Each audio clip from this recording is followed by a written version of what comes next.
বাংলাদেশ শুটকির জন্য বিখ্যাত। চট্টগ্রামের শুটকি তো সারা বিশ্বে রপ্তানি করা হয়, আর সেটা থেকে আমরা অনেক বৈদেশিক মুদ্রা অর্জন করি। আর এই শুটকি দিয়ে কিন্তু অনেক মজাদার এবং দারুণ দারুণ রেসিপি তৈরি করা যায়।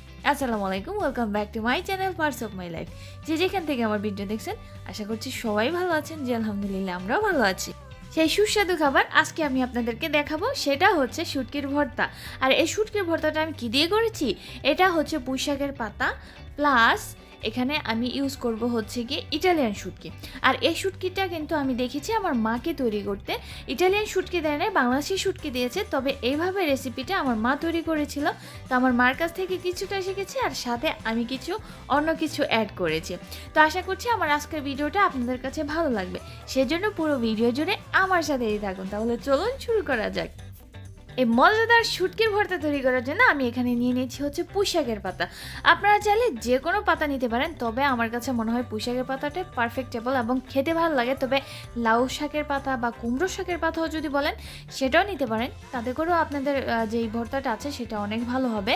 তো এখন আমি পুঁই শাকের পাতাগুলো ভালো করে ধুয়ে নিয়েছি। ভালো করে ধুয়ে এখন কুচি কুচি করে কেটে নিতে হবে। যেহেতু আমরা বাংলাদেশে বটি দিয়ে কাটতাম, তো সেহেতু অনেক কুচি করে কাটতে পারতাম, বাট এখন ছুরি দিয়ে কাটতে একটু মোটা হয়ে যায়। তবে চেষ্টা করবেন একদম কুচি কুচি করে কাটার জন্য, এতে করে আপনার যে রেসিপিটা তৈরি করবেন তাতে কিন্তু আপনার রেসিপিটা একদম পারফেক্টেবল হবে এবং খেতে ভালো লাগবে। এবং আপনি যখন রান্না করবেন অতি সহজে এটা সিদ্ধ হয়ে যাবে, একদম মিশেও যাবে।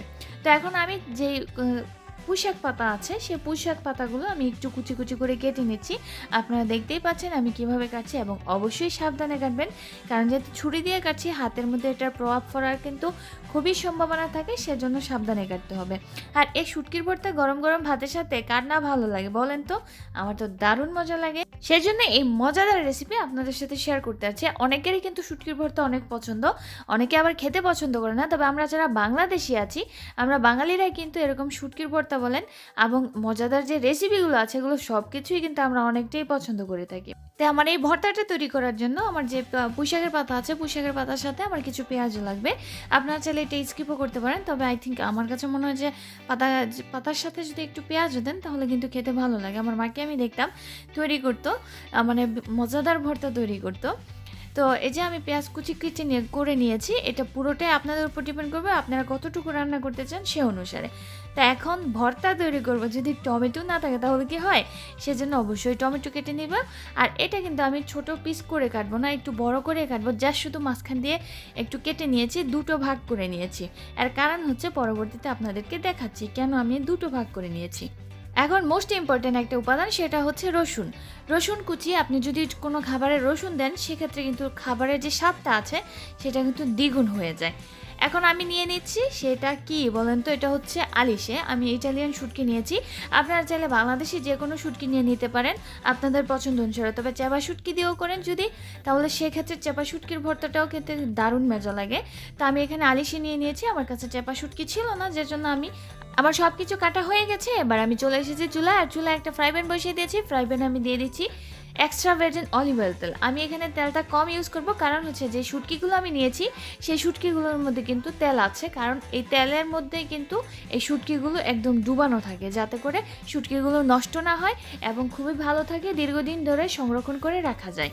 তো এই তেলে আমি দিয়ে দিয়েছিলাম রসুন কুচি দিয়ে দেখুন একটু ব্রাউন কালার হওয়ার পরে আমি অ্যাড করে দিচ্ছি হচ্ছে যেই শুটকি রেখেছিলাম সেই শুটকিটা। তো এটা অবশ্যই বলেছি আপনারা চাইলে চেপা শুটকি ব্যবহার করতে পারেন, অথবা যে কোনো একটা শুটকি ইউজ করতে পারেন, তবে ফ্লেভারের জন্য অবশ্যই চেপা শুটকি ব্যবহার। আর এই আলিশের শুটকিটাও কিন্তু অনেক পারফেক্ট, অনেক খেতে দারুণ মজা। যারা খেয়েছেন ইটালিতে যারা আছেন তারা হয়তো জানেন আলিশের শুটকিটার স্বাদটা কেমন। তো আমি এখন শুটকিটা একটু ফ্রাই করে নেব, বেশি ফ্রাই করতে যাব না, এতে করে কিন্তু আমার যে শুটকিটা আছে সেটা কিন্তু একদম পুড়ে যাবে। তো এই পর্যায়ে আমি অ্যাড করে দিয়েছি যে পেঁয়াজগুলো আমি কেটে রেখেছিলাম, সেই সব পেঁয়াজ কুচিগুলো একসাথে দিয়ে দিচ্ছি, দিয়ে একটু হলুদ দিয়ে দিচ্ছি যাতে কালারটা আগে থেকে পারফেক্ট হয়। এখন আমি কন্টিনিউ একটু নাড়াচাড়া করে ঢেকে দিয়ে আমি যে পেঁয়াজগুলো আছে এই পেঁয়াজগুলোকে ভালো করে একটু ভেজে নিতে হবে এবং ভালো করে সিদ্ধ করে নিতে হবে। শুটকির ভর্তার স্বাদ বাড়ানোর জন্য কিন্তু মরিচ এবং ঝালটা দিতেই হবে। ঝাল যদি না হয় তাহলে সে শুটকির ভর্তা খেয়ে কোনো মজাই নেই। তো সেজন্য পারফেক্টলিভাবে আপনারা ঝালটা দিবেন। আমি এখানে কাঁচামরিচ ইউজ করেছি, আপনারা চাইলে যে কোনো মরিচ এখানে ব্যবহার করতে পারেন, তবে কাঁচামরিচই স্বাস্থ্যের জন্য খুবই পারফেক্ট। এখন আমি যে পেঁয়াজগুলো ছিল অনেকটাই ফ্রাই করে নিয়েছি, দেখতেই পাচ্ছেন কেমন ফ্রাই করেছি। ফ্রাই করে নেওয়ার পর আমি যে কেটে রেখেছিলাম পুঁইশাকের পাতাগুলো, সেই পাতাগুলো একসাথে অ্যাড করে দিচ্ছি। অ্যাড করে দিয়ে একটু ভালো করে নেড়ে চেড়ে একসাথে মিশিয়ে নিতে হবে। অবশ্যই আপনারা জানেন যে তরকারি বা রেসিপি যেগুলোই আছে এগুলো যদি একটা উপাদান আরেকটা উপাদানের সাথে ভালো করে মেশে তাহলে কিন্তু খুবই খুবই মানে মজাদার হয়। আপনারা আমার হাতের নাড়াচাড়া দেখে বুঝতে পারছেন যে আমি একটু ফ্লেভার নিচ্ছি, কারণ হচ্ছে এতটাই সুন্দর ফ্লেভার ছিল যে আপনারা হয়তো এখন দেখে বুঝতে পারছেন না। আমি যখন রান্না করেছিলাম আমার পুরো চারিদিকের একদম পুরো মানে ফ্লেভারে ভরে গেছে, এতটা সুন্দর ফ্লেভার ছিল এই শুটকির ভর্তার। তারপরে আমি টমেটোগুলো অ্যাড করে দিয়েছি, কারণ টমেটোগুলো একটু সিদ্ধ হতে হবে। দেখুন টমেটো অ্যাড করে দিয়ে আমি একটু ঢেকে রেখেছিলাম, আর এই যে টমেটোগুলো আস্তে আস্তে সিদ্ধ হয়ে গেছে। টমেটো যেহেতু সিদ্ধ হতে বেশি টাইম লাগে না, তো এই পর্যায়ে আমি একটু নেড়ে চেড়ে দিয়ে আমি একটু পানি দিয়ে দিয়েছি, কারণ এটা ভালো করে সিদ্ধ করে নিতে হবে, সবগুলো উপাদান যাতে একসাথে ভালো করে মিশে, সেজন্য একটু পানি দিয়ে দিতে হবে। তো বেশি পরিমাণে প্রয়োজন নেই, যেহেতু সব কিছু একদম হাফ সিদ্ধ হয়ে গেছে অলরেডি। তো দেখুন আমার টমেটোগুলো কিন্তু সিদ্ধ হয়ে গেছে। এখন আমি একটা দিয়ে আমি ইয়েগুলো সব যে উপরে টমেটোর যে উপরে খোসাগুলো আছে এগুলো তুলে নিচ্ছি। এর জন্যই কিন্তু আমি এত ছোট ছোট করে কাটিনি, একদম পিস পিস করে কাটিনি, আমি একটু বড় করে কেটে রেখেছিলাম। তো এভাবে আপনাকে অনেকটা সময় রান্না করতে হবে। আমিও রান্না করে নিয়েছি, দেখতেও পাচ্ছেন। এই টাইমে আমি অ্যাড করে দিচ্ছি একটু লেবুর রস। এতে করে কি হবে জানেন, এই যে ভর্তাটা আছে এই ভর্তার কিন্তু দ্বিগুণ স্বাদ হয়ে যাবে।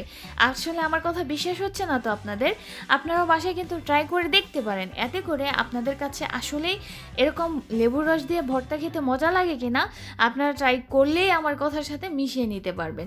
তো এখন আমি একটু ভালো করে সব কিছু অ্যাড করে নিচ্ছি। অ্যাড করে দেওয়ার পরে এবার অ্যাড করে দিচ্ছি হচ্ছে কোরিয়েন্ডার লিভস, ধনেপাতা। ধনেপাতা হলে তো খাবারের স্বাদ আরও বাড়ে, তো সেজন্য আমি ধনেপাতা অ্যাড করে দিয়েছি। এবার কিছুক্ষণ নাড়াচাড়া করার পর আমার শুটকির ভর্তা তৈরি। গরম গরম ভাতের সাথে এমন সুন্দর এবং মজাদার ফ্লেভারযুক্ত শুটকির ভর্তা যদি একটা থাকে তাহলে দুপুরে আর কিছু লাগবে? আমার মনে হয় না আর কিছু আপনাদের প্রয়োজন আছে। আমার মতো করে আপনারাও কিন্তু বাসায় ট্রাই করতে পারেন। আর আপনার কাছে যদি এই রেসিপিটা নতুন লাগে আর ভালো লাগে তাহলে একটা লাইক দিতে ভুলবেন না, কমেন্ট করেও জানাতে পারেন কেমন লেগেছে এই রেসিপিটা। আর হচ্ছে বেশি ভালো লাগলে ফ্যামিলি এবং ফ্রেন্ডসের সাথে শেয়ার করে দেবেন। আর বরাবরের মতো একটা কথা, আমার চ্যানেলে এবং আমার কথাগুলো যদি আমার বকবকগুলো যদি আপনাদের ভালো লাগে অবশ্যই কিন্তু আমার চ্যানেলটা সাবস্ক্রাইব করে বেল বাটন অল অপশনটা অন করে দেবেন, যাতে আমি ভিডিও আপলোড দেওয়ার সাথে সাথে আমার ভিডিওর নোটিফিকেশন আপনাদের কাছে পৌঁছে যায়।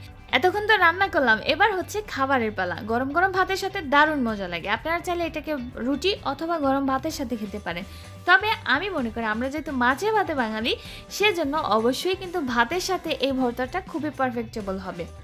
আর ভর্তাটা এতটাই লোভনীয় হয়েছিল যে আপনাদেরকে বললে হয়তো বুঝতে পারবেন না। আপনারাও কিন্তু বাসায় ট্রাই করে দেখতে পারেন আমার কথাগুলো সত্যি কিনা বা আমি যে বলছি সেটা কিনা। আমার কাছে তো দারুণ মজা লাগে, আমি প্রায়ই এরকমভাবে রান্না করি আর ট্রাই করি মায়ের হাতের মতো রেসিপি রান্না করার জন্য, তবে যতটুকু পারি ট্রাই করি আর কি। তো আশা করছি আমার ভিডিওটা আপনাদের কাছে ভালো লেগেছে। আজকে আমি এখানেই বিদায় নিচ্ছি, আবার আসবো অন্য কোনো ভিডিও নিয়ে। সে পর্যন্ত সবাই ভালো থাকবেন, সুস্থ থাকবেন। আল্লাহ হাফেজ, আসসালামু আলাইকুম।